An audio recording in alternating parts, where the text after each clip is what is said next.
So, meron po tayo ngayong kugita na nakuha po ng tita ko at binigay po sa amin. Pagpasensyahan nyo na po yung ingay kasi bihira lang po kami nandito.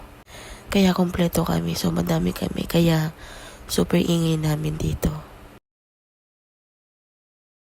Sobrang sarap talaga manirahan sa probinsya. Lalo na yung mga kakainin mo, eh di mo na kailangan bilhin pa. At lalong-lalo na, makakain mo siya ng fresh.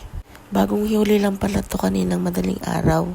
Yan, inuhuli po yan ng madaling araw kasi doon lang po bumababa yung dagat. Tawag po sa amin is hubas or low tide.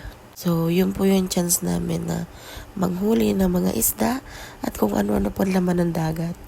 At ito na dito yung kugita na kinakain namin ngayon. Sobrang nakakamiss talaga yung ganitong sitwasyon. Ito nga yung talagang namimiss ko dito. Yung sabay-sabay kami kakain at yung mga kinakain namin ay sobrang fresh na fresh pa. Kung pwede nga lang araw-araw ganito eh. Kaso syempre, ingatan din natin na ng ating kalusugan. Kasi hindi rin maganda sa katawan na araw-araw ito na lang yung kinakain kasi mataas siya sa kolesterol, nakaka-high blood talaga siya. So ayun guys, kakain muna kami. Kain po tayo.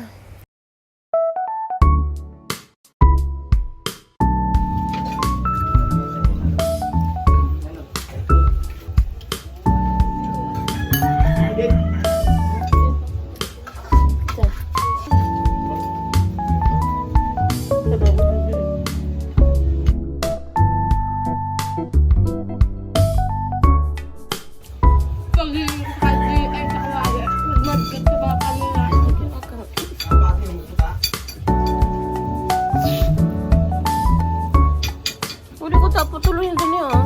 Sarap na lang sama.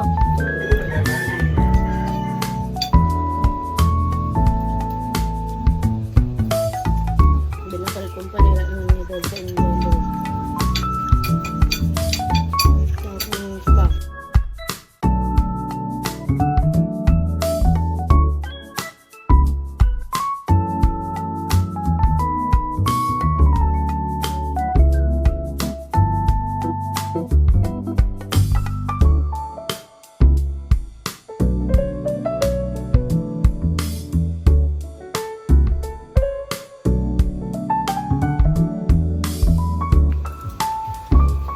Masabi sa atin doon, ano man doon ang sabay man yan sama.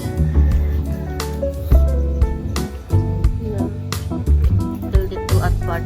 Na, hindi ka man sama, hindi ka.